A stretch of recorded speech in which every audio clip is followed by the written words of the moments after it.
Hello, welcome to the lecture 4. We are continuing along this line of introduction to circular economy. We are exploring different schools of thoughts. We explored a few in the last lecture as well. Usually circular economy, the focus is a lot on the CBMs, the circular business models. We'll get to that a bit later.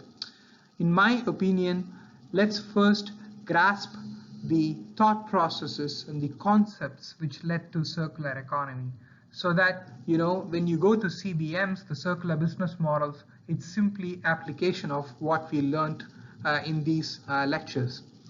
Okay, and before I go into this lecture, let me say that I enjoyed some of your assignments on windmills.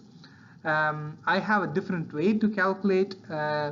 You guys had a different let's say methodology to calculate it, and as of now we have Belgium, France, Singapore and Austria, if I remember right. I would insist that few more of you try out the assignment, and we could create a nice table with the list of countries, the percentage of area of your choice, and the kilowatt hour per day per person, and then also the comparison with the car. It would be very interesting to have this sort of long table. We are 93 participants. Also, thank you for turning in the assignments on the summary of linear economy and its challenges. It's nicely done. A lot of you have provided detailed account of the summary of challenges, and we will get to discuss all these assignments on the 9th of March when we meet. So let's hop into the lecture. So we now come to the famous butterfly diagram from the Ellen MacArthur Foundation. I believe that you have already seen this in Professor Acton's lecture, and I will upload the reading material from Ellen MacArthur Foundation, and you can focus reading on only the conceptual framework of circular economy put forward by Ellen MacArthur Foundation. You don't need to go into the circular business models. You don't need to take into account their examples. You don't need to read the challenges of linear economy, because these are stuffs that we covered already. So just focus on the terminologies and the framework of circular economy. Okay. So the butterfly diagram is based on 5 principles that they talk about. One is that of minimizing waste while creating a process, and then the approach of waste equals food, building resilience through diversity, and using renewable energy. I'm not detailing any of this because we covered them already in lecture 3. Remember, industrial symbiosis, industrial ecology, we talked about these principles already. And then they also talk about thinking in systems, right? Always put things in context. Nature is in context, and things within a system boundary are deeply interconnected. Okay, so you can think about a part of something which is a larger part of a whole. So you have a whole and then you have parts, and they are always interconnected in specific ways. So they encourage to think in systems. Essentially, the butterfly diagram is about loops. Okay. It has different inner loops and it has different outer loops. And the crux of the butterfly diagram, in my opinion, can be summarized in one line. Maximizing the value of something, a product of so, for a prolonged period of time in a particular stage. That's what it is all about. Okay. So you have these inner loops which are relatively less energy and material intensive than the, let's say, the wider outer loops of recycling, because the shorter the loop, the lesser the energy or lesser the material input that you need to give. And the idea here is that the inner loops are quite powerful, and it is also important to loop longer. That is, how many times can you actually go within a particular loop without losing the value? That's also a key question to ask. One thing that we are going to completely ignore in this lecture is the loop of recycling, because That is one thing that we are going to see really extensively from all different aspects and angles. So you don't need to really worry about recycling in this particular part of the lecture. So they also insist on using renewable energy, which is something that we have covered already in our previous lecture in detail. And you also see the left-hand part of the loops where they talk about extraction of biochemical feedstock. In essence, this is a, let's say, a biomass processing where you have either low value or high volume fuels that you can extract from the waste, or low volume but really high value chemicals that you can extract from the waste, and after which it goes to the sort of the natural anaerobic digestion, which then goes into biosphere very safely. And this is this part of the loop, and we already sort of talked about the inner and the outer loops. Let's go into one particular aspect of cascading. Before we go into the cascading example, let me just tell you that it is important to know and learn the definitions and terminologies here. They also have definitions in the PDF for anaerobic digestion and biochemical extraction, etc. But it is very important to know, especially for the loops, what the definitions are. So if I ask you a question in exam, among the product which has been repaired and refurbished and remanufactured, which one would be having a relative quality, a higher quality, or what is essentially the difference between refurbishment and repair and remanufacturing? You should be able to answer.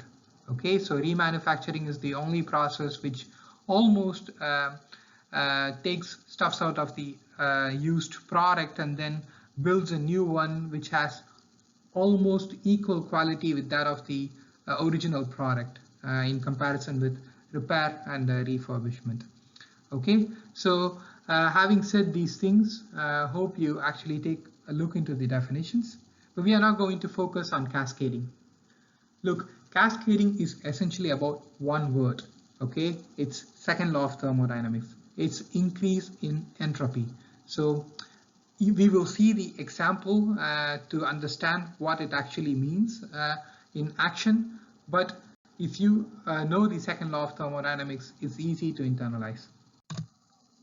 So see, the Ellen MacArthur Foundation here gives an example of clothing waste. Okay, you have let's say a polymer built as cloth, and then you take the polymer, and then once you throw it out, it could be used again as a fiber for the furnitures.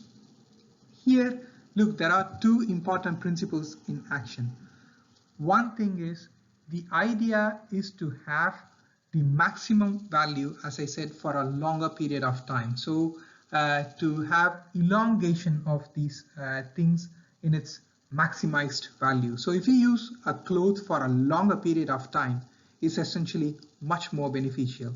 And then you have a reduction of its value from a clothing to a fiber, which is again used in a furniture. Okay, and then once you throw it out, instead of discarding it into the biosphere immediately, you could use it for another purpose, let's say as an insulation material. Again, what happens when you cascade down? You lose value. Okay, there is a definite increase in entropy.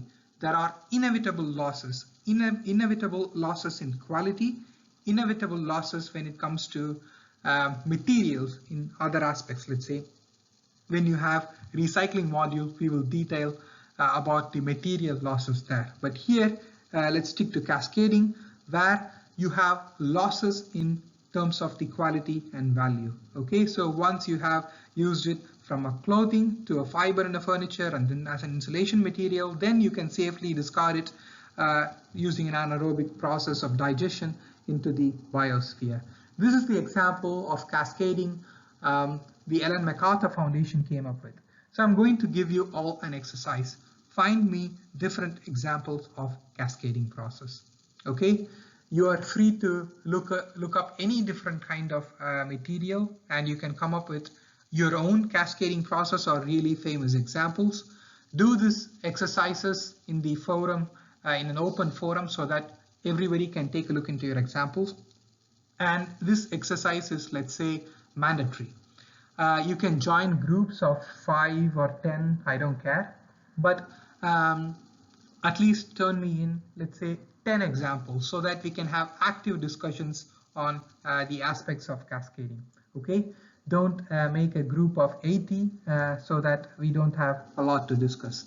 The essential idea here is that we understand cascading, and then we have discussions about different, let's say, examples of cascading actively. So this is the famous inertia principle from Walter Stahel. If you read it, it looks really common sense, right? Don't repair what's not broken. Don't remanufacture something that can be easily repaired. Don't recycle when you can actually remanufacture. It is common sense, but when you go to the performance economy slides here in this lecture, you will realize that there is a material and energy component involved here, okay? A repair is essentially less material and energy intensive than remanufacture and than recycling. So it is important to remember the order of these things, even though it looks really straightforward. Okay, since we are going to have separate module for recycling, I just wanted to focus on remanufacturing here.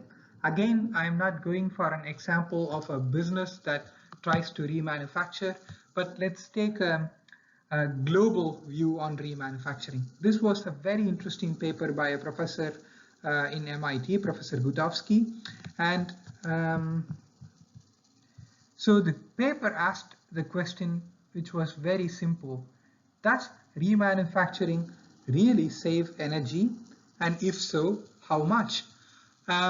So this was his art in abstract, and it is very illuminating. See, he has put a balance for remanufactured product versus a new product, and it's almost not tipping in one way or the other, and it is, let's say, a very interesting way to present a paper for a journal.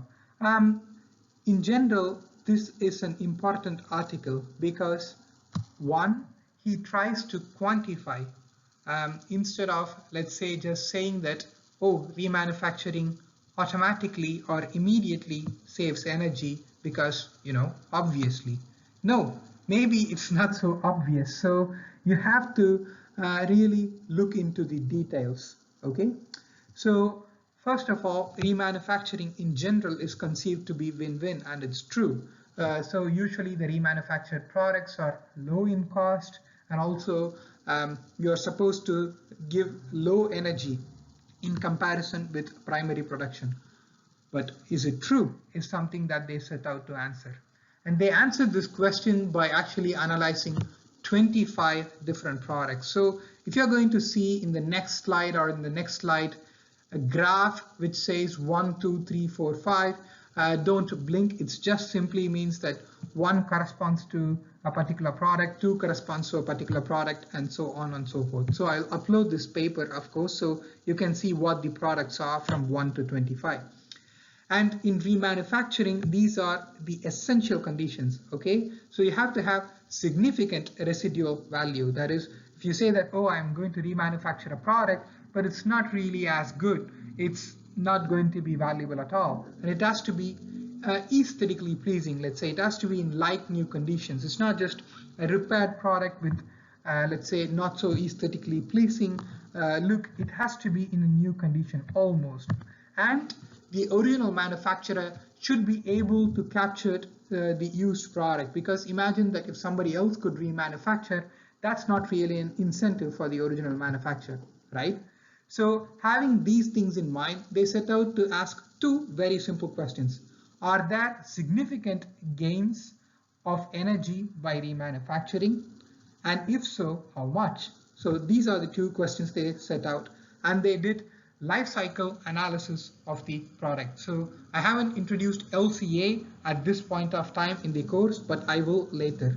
But for the sake of, let's say, understanding, it's quite simple. They try to understand how much energy goes into different phases of the production of the product. So it's the primary manufacturing of material, and then the process of manufacturing of the product, or in the use phase of the product. Okay, so they analyzed the energy in different stages of the product production or in use, and then they quantified it, and then they saw the results. And to the right here, you see the graph for a refrigerator. Okay, so they took a lifetime of refrigerator to be 14 years. So it's 66, 80, 94, 2008. So 4 different points, right? And what they saw was the energy is predominant in its use phase. Okay, so in olden days, especially, the energy usage of the refrigerators is multifold in comparison with the energy that is required to produce the refrigerator on the first place. And after a few, let's say, legislations and policy introductions, which mandated that the energy efficiency be improved, that is, to improve the energy efficiency of the use phase was made to be mandatory. And that resulted in a different picture altogether. So what you see here is that if you see a data point which is below this blue line, okay, that simply means it's better to buy a new refrigerator than actually buy a remanufactured one. But if you see a data point upwards the blue line here, it simply means remanufactured refrigerators are better. Why is this the case? Interestingly, in 1974, the use phase energy, that is the energy that is required during the lifetime of the usage of the refrigerator, I think it's 68 gigajoules, was 40 times to that of the manufacturing and production. Okay, but due to all these improvements in 2008, it has significantly come down. Okay, it's just 10 times. So imagine that you take a refrigerator, an old one, and trying to remanufacture. You have to imagine one single thing. That's still going to run on a use phase efficiency that is on an old standard. You see? So that is not going to give you a lot of savings during its use. So the picture is kind of really complicated. And this is just the refrigerator. They took 25 different products, essentially, ink cartridges, furnitures, electronics, computers, laptops, PCs, and all these things. And for everything, you need to have a nuanced discussion based on quantified data. Okay, that's very important, quantified data. So they took these 25 different products, and then they ran the life cycle data from different literature reviews, and they took something on their own model, and then they came to these set of graphs essentially. So here you see on the x-axis is the energy that is required for remanufacturing of a product, and the y-axis you see the energy that is required for a new product. And this is the divider line. Above the line is the product, which means that remanufacturing is more energetically favorable. If a product lies below the line, it immediately means that buying a new product is much better in terms of the energy consumption. But here you see there are clear things where here in the first, let's say 5 to 8 set of the products, where actually remanufacturing is energetically favorable. And then you see here few other products where buying new products is energetically favorable. But a lot of it is gray. It's not so black and white. It's too difficult to answer. It's over the edge is actually what they found out. It's interesting. You can quantify, but it's also intuitive. Okay. So for instance, here a lot of these products were furniture and clothing. That's what they took and they compared. So immediately you could see there is not a lot of use phase energy for these products, right? So you don't really plug a furniture or a clothing and then consume energy during its use. So intuitively, remanufacturing, of course, gives you a lot more in terms of energy savings. And here you see are the products in which the efficiency of the use phase has drastically improved, which means remanufacturing doesn't make that much sense. I think here the product they examined in the last line is a washing machine. They compared an old, the top loading washing machine with a novel front-loading washing machine, and they found out that it's absolutely it makes no sense to actually use a remanufactured old washing machine, rather buy a new, more energetically efficient one. So the answer is complicated, the answer is nuanced. And to remanufacture, or not to remanufacture, I took a quote from Shakespeare. It's really, let's say, a lot of different factors go in, because imagine in olden days we used to have simple tools. Now we have, let's say, electrified tools. Of course, this has made life easier, but on the other hand, this doesn't immediately translate into savings of energy when we try to remanufacture those products. Okay, so you have increase in the use phase efficiency of a new product, and then you have the fact that the remanufactured products might have degradation of efficiency. Combination of these two means that remanufacturing may not be a great option for that particular product. It doesn't mean that remanufacturing is bad or good in general, but you need to clearly quantify the savings. You need to identify where in the cycle of a product most energy is consumed, and then see if it makes sense in a quantified manner, if whether or not something can be remanufactured.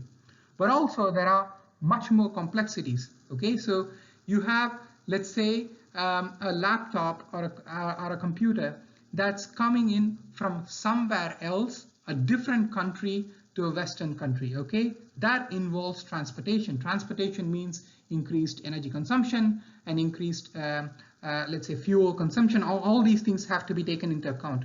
So quantifying transportation is also an important part of what should be done. And they try to quantify for different products.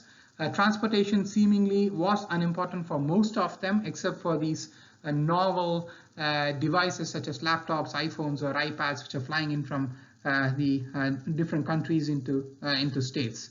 And one thing that is also very important is that you have, let's say, the view of energy saving in remanufacturing, whether or not it is happening, versus the fact that you have remanufacturing immediately giving you an increase in workforce by definition. You have higher employment. So is that something that you have to take into account as a larger picture and consider it more important than even energy savings? That's a debate to be had. So there is also a balance to be had. But also you have to imagine that remanufactured units are successful in a lot of cases. It's an industry worth billions of dollars, but that is also driven by the fact that it is a low-wage industry. Okay, so you have already on one hand a balance to be made between energy saving and increase in workforce to be had, and then on the other hand, it's also increase in workforce is not straightforward. Are those jobs giving enough wages is another layer of complicated question. So it's not straightforward, and a lot of nuance needs to be brought into perspective when you analyze remanufacturing. But essentially, the most important fact that I can give you is that you should read this paper by Professor Gutowski, and you have to always think about quantifying something, not based on instinct, not based on saying that, okay, remanufacturing is simply better because it can save energy and increase the workforce. Maybe it does not. Maybe the workforce increase doesn't correspond to real betterment in terms of life quality. Maybe remanufacturing doesn't even improve the energy savings of a product, or maybe it does. But that is something you can know only after you quantify. Okay, let's get into the world of performance economy. It's a very interesting topic. We are going to analyze a lot of the framework of performance economy. So once you understand the framework, you understand better, let's say, the business models that comes out of that framework, right? So performance economy focuses a lot on maintaining the manufactured capital. What is manufactured capital?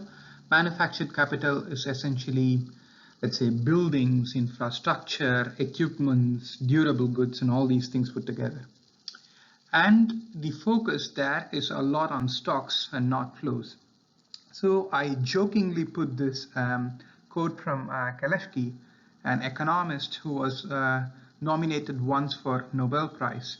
He said that I have found out what economics is. It's the science of confusing stocks with flows. Since performance economy focuses a lot on stocks, I put this quote to emphasize that we need to differentiate what's a stock and what's a flow.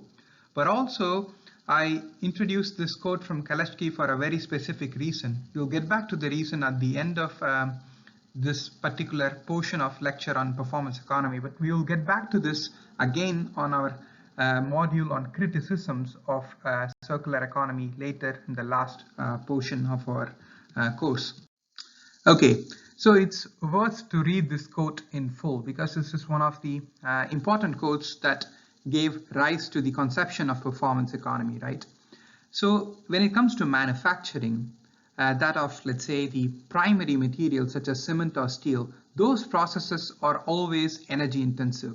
Whereas when you want to manufacture goods, for instance, a car or some sort of buildings, these processes are more labor intensive.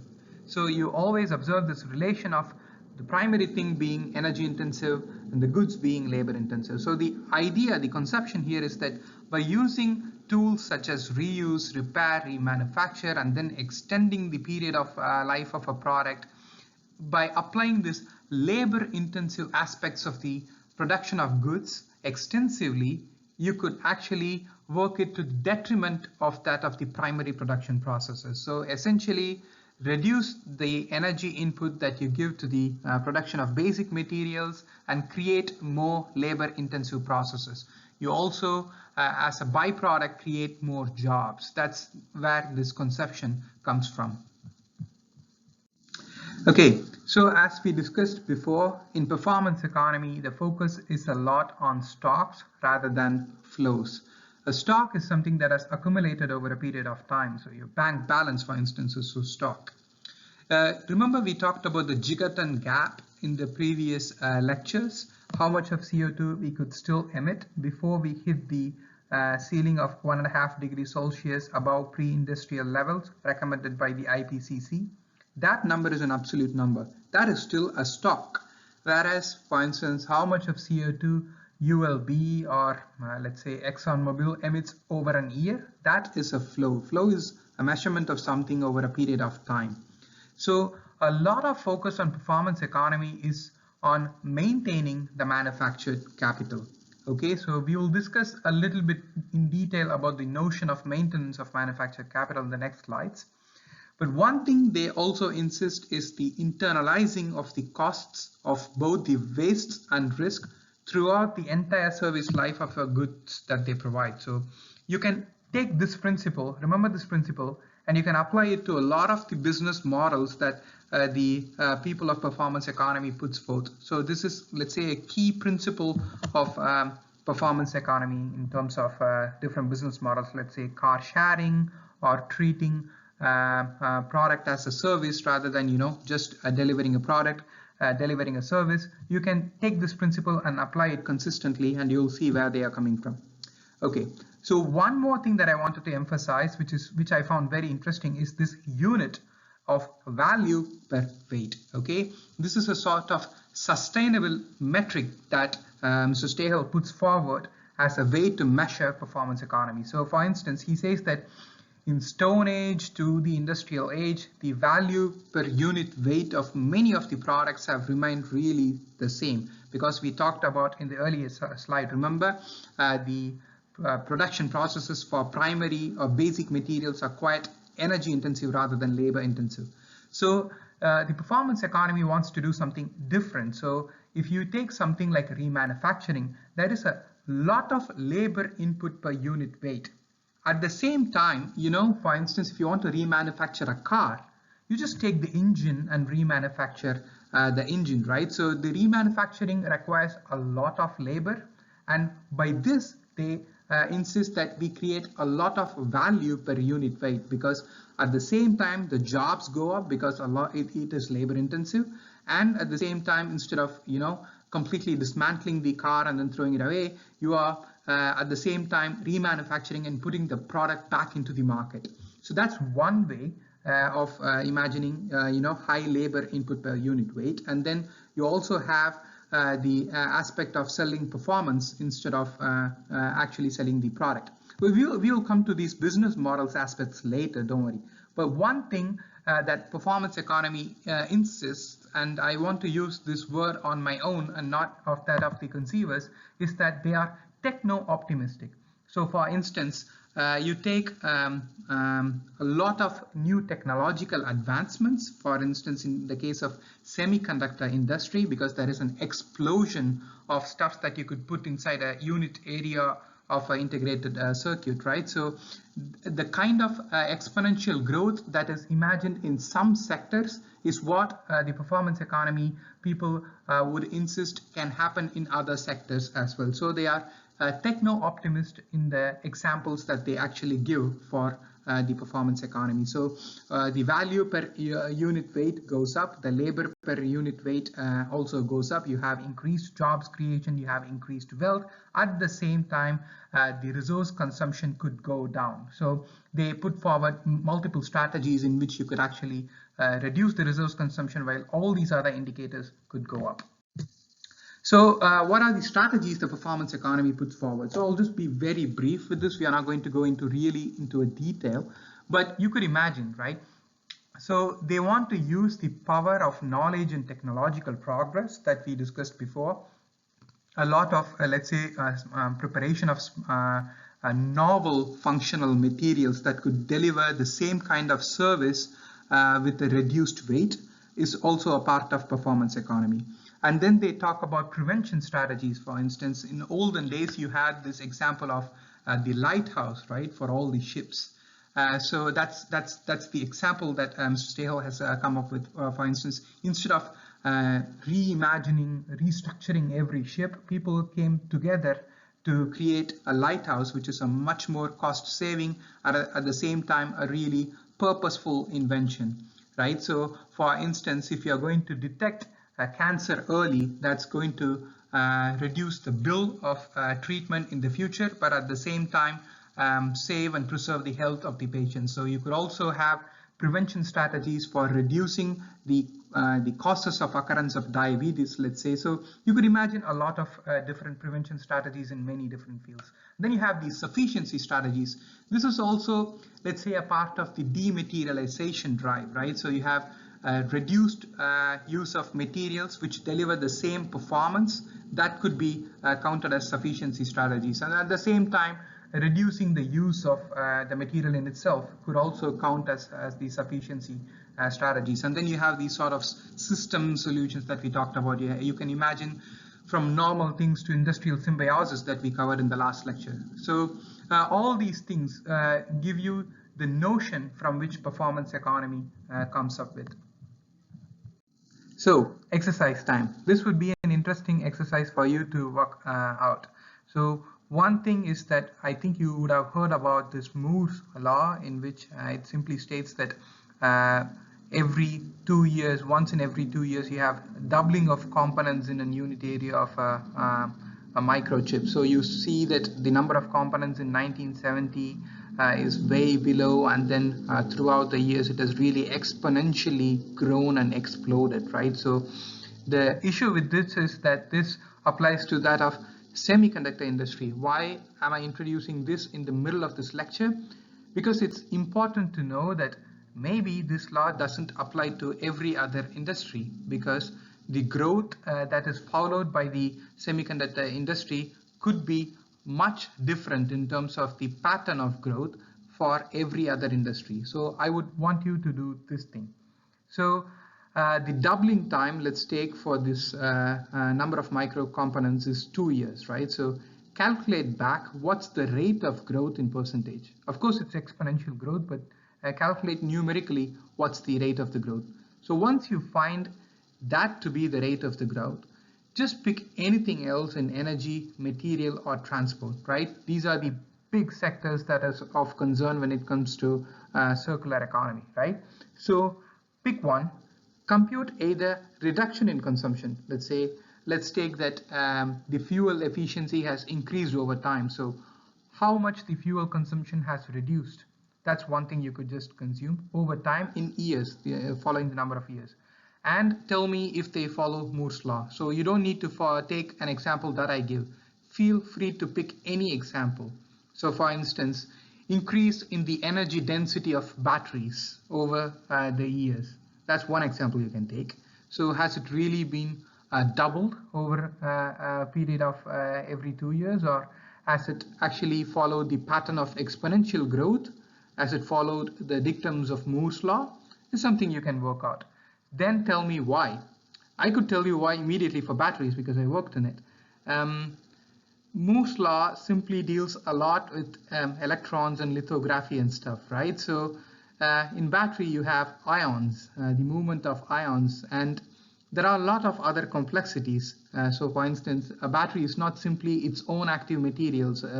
So if you take lithium batteries, it's not just the stuffs that is giving you the energy densities. You have to add a lot of dead weight to it. So the current collectors, your additives, and all these stuffs add up. So you may not get the same energy density per unit area as simply an active material that is contributing, let's say, positively, exclusively to the energy densities. You have to pack it with a lot of stuffs. So there are thermodynamic constraints, there are design constraints, there is chemistry and periodic table that is involved in designing batteries. So maybe the same kind of exponential growth does not apply to other fields because of serious constraints that are different. So I would ask you to do this. Compute me the growth rate from the doubling time, that of the semiconductor industry, and then see what has happened with any field in energy, material, or transport. You could either see how much something has increased, let's say an efficiency of something, or you could say how much the consumption of or usage has decreased, that is, has really dematerialization happened, that is, per unit weight is something delivering much better performance than it used to before. Then let's come to another complexity here. So per unit weight, something can actually give you a better performance when it compares to, let's say, 1900s. So the power per unit weight of cars in 1900s were really low, and we have increased almost, I think, 10 to 100 times in recent years than what it was in the past. But then there are other effects. A relative dematerialization, an improvement, is different from an absolute dematerialization, okay? Because the average weight of the cars have increased and the average power output has increased. This means that essentially absolute dematerialization hasn't happened, but dematerialization happens on a relative term. You can relate this to anything, right? So improving an efficiency of one particular thing doesn't guarantee you reduced emissions, all right? So this is something very important to remember. There are numerous other factors involved. Always think in terms of absolutes, for most of the times at least. So this is an interesting exercise, and you could apply this to many different things, and you could understand other growth patterns than exponential growth. You have linear growth, you have other types of patterns of growth. So it's very interesting exercise to work out. So continuing on with the performance economy. So this is an equation from IPCC. They wanted to compute, I think, the net emissions of GHG, and they made it to be an equation that of the product of emission intensity, the intensity of production, the third term is material intensity, and the fourth term is the product service intensity, okay?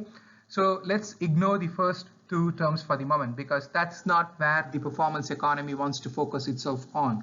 But you think for yourself what could be done better to reduce the emission intensities, for instance. You could use a different fuel for extraction of something from the ground. You could use reduced fuel. You could use renewables. So all these are strategies for emission intensities, right? So think about what are the strategies for bettering the or lowering the energy intensity of production processes. You could come up with a lot of technological advancements as well. But the focus of performance economy is really on the materials intensity and the product service intensity, okay?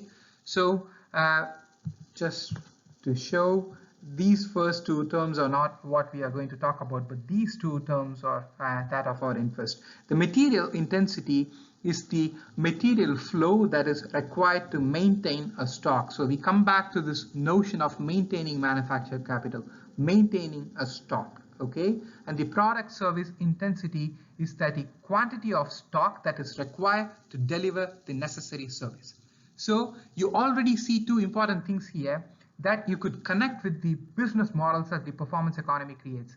Imagine a car sharing or a car rental service, right? That is already reduced much better product service intensity, okay? So you have with the less quantity of stock, you are delivering more that of the necessary service than if you are selling car as a product to an individual, okay? So you could imagine that as a connection between the business model and the term parameter of product service intensity. And then also imagine for a material intensity here. I worked in a project where we used to experiment on usage of composites rather than just welding. So for instance, in shipbuilding, you can actually take a couple of really heavy metals and then bolt and weld them together to get performance, or you can use composites which contribute to much reduced weight. So if you have reduced weight, you have reduced emissions and so on and so forth. So to deliver the same performance, we are reducing the material intensity with innovative, let's say, the conceptions of material. So that's also the focus of performance economy. Okay, so this would be the final slide on performance economy and our insights into performance economy. So I'll encourage you to read page number 143 to 148 of the reading material that I'm going to upload.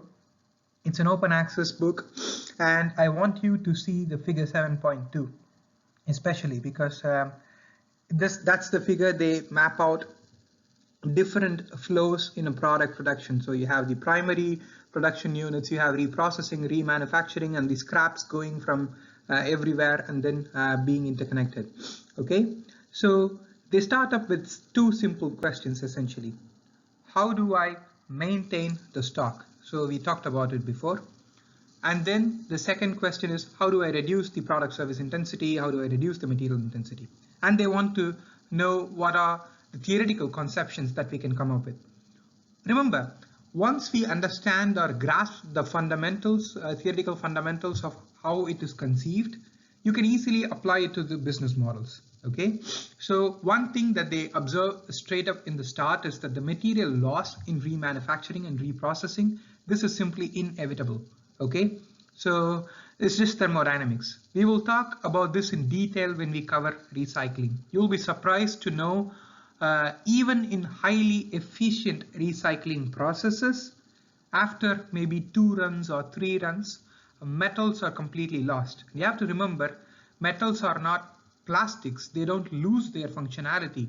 They still are, let's say, very functional components, but they are still lost. So you have to take this into account. And the second thing that they managed to do is that they create this equation for interventions. Interventions is simply like you have emissions from the processes, that is an intervention. You have inputs to a process, right? You have energy and matter input to a process, right? So if you want to maintain the stock, you have to reduce the interventions, and the conclusion is that you have to reduce the material throughput. Material throughput is simply the matter and energy flow that is associated with different cycles of extraction. Okay, so the essential conclusion here is that reduced material throughput.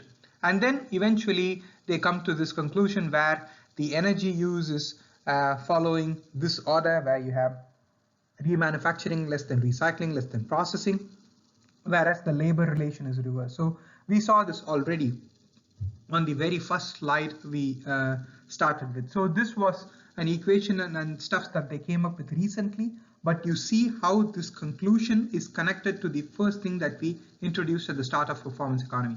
So imagine, like, if you want to maintain the stock, the change over a period of time should be as minimum as possible, right? So the derivative should be minimum as possible. So how do you do that? You have just two parameters in an equation, a denominator and a numerator here.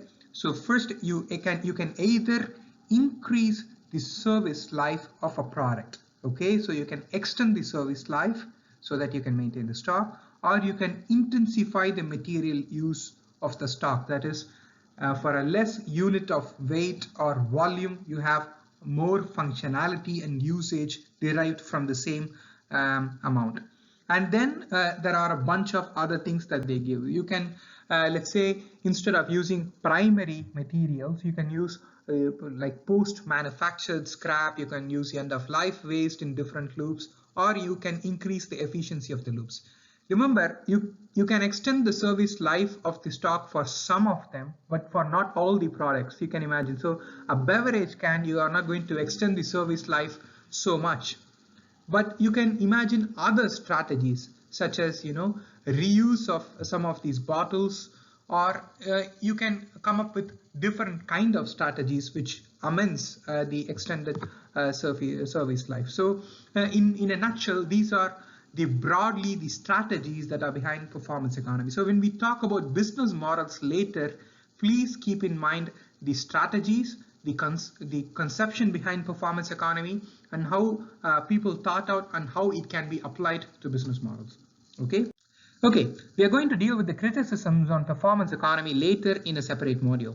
But I'm going to talk about two different things here, which gives you a glimpse. The first thing is a factual one. I use the word techno-optimism for the conceivers of performance economy. I would also use the word policy optimism for the performance economy conceivers as well. So one thing, this is an example on the left, you see is from Mr. Stahel's book. He credits India's Supreme Court, whose decision to use CNGs instead of diesel fuels resulted in a better air quality in Delhi. So he called it the capital town with the cleanest air due to the order from the Indian Supreme Court. So that's on the left. And this was written in early 2010s, I believe. And you could see on the right, which is the world's #1 polluted city in 2020. So facts can be changing over time, and this can be due to many different things. A relative small victory in policy may not result in absolute improvement over a period of time.